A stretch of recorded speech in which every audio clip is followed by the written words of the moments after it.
সংহতি আন্দোলন আমাদের প্রতিষ্ঠাকালীন সময় থেকে আমরা ঘোষণা করেছি যে আমরা বিশ্বাস করি পরিবর্তন সম্ভব এবং আমরা পরিবর্তন চাই।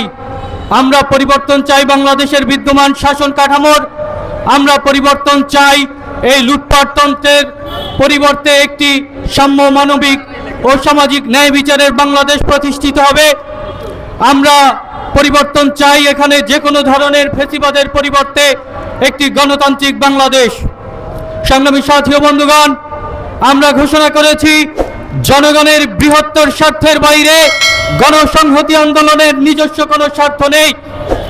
আমরা বৃহত্তর জনগণ বলতে বোঝাই কতিপয় লুটেরা ব্যতীত এই বাংলাদেশের শ্রেণী, পেশা, ধর্ম, বর্ণ নির্বিশেষে সকল মানুষকে এবং সেখানে লিঙ্গীয় পরিচয়ের ঊর্ধ্বে যে কোনো মানুষ তার স্বার্থ রক্ষিত হবে এই বাংলাদেশে। আমরা ঘোষণা করেছি আমরা চাই একটি বাংলাদেশ পন্থা রাজনীতি, যেখানে কোনো বিদেশি প্রভুর অধীনে বাংলাদেশ থাকবে না, যেখানে বাংলাদেশ প্রতিষ্ঠা পাবে তার জনগণের সার্বভৌমত্বের ভিত্তিতে একটি ন্যায্যতার বাংলাদেশ হিসেবে। আমরা ঘোষণা করেছি জীবনের লক্ষ্যে ভবিষ্যৎমুখী রাজনীতি করবে গণসংহতি আন্দোলন। আর এই ভবিষ্যৎমুখী রাজনীতির জন্য আমাদের জনগণের সকলের শিক্ষা, স্বাস্থ্য, বাসস্থান, চিকিৎসা সহ সব ধরনের যে মানবিক আমাদের মৌলিক অধিকারগুলো আছে সেগুলো নিশ্চিত হবে এবং জনগণকে সাথে নিয়ে বাংলাদেশ পন্থা একটি রাজনীতি গড়ে উঠবে।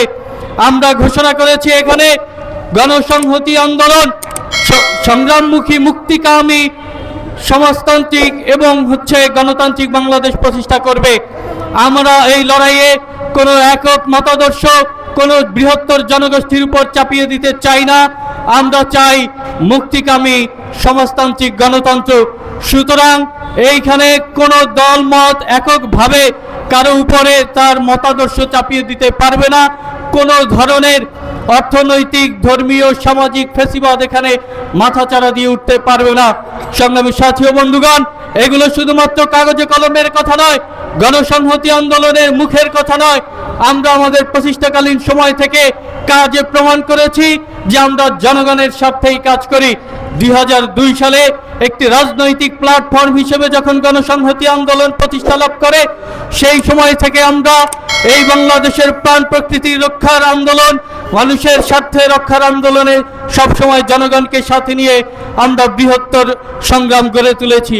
যেমন আমরা বিএনপি এবং 4 দলীয় জোট সরকারের আমলে দিনাজপুরে কয়লা খনি যখন বিদেশিদের হাতে তুলে দেওয়া হয়েছিল, তখন আমরা জনগণকে সাথে নিয়ে প্রাণ প্রকৃতি রক্ষার আন্দোলন করেছি। বিগত স্বৈরাচার শাসন আমলে আমরা রাজপথে ছিলাম জনগণের সকল স্বার্থকে সাথে নিয়ে। ভবিষ্যতে আমরা জনগণের স্বার্থে রাজপথে থাকব এবং জনগণকে নিয়েই জনগণের নিজস্ব রাজনৈতিক শক্তি গড়ে তুলব, এই আশাবাদ ব্যক্ত করছি।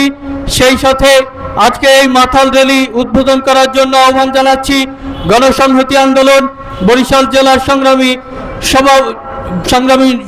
সমন্বয়কারী দেওয়ান আব্দুর রশিদ নীলু।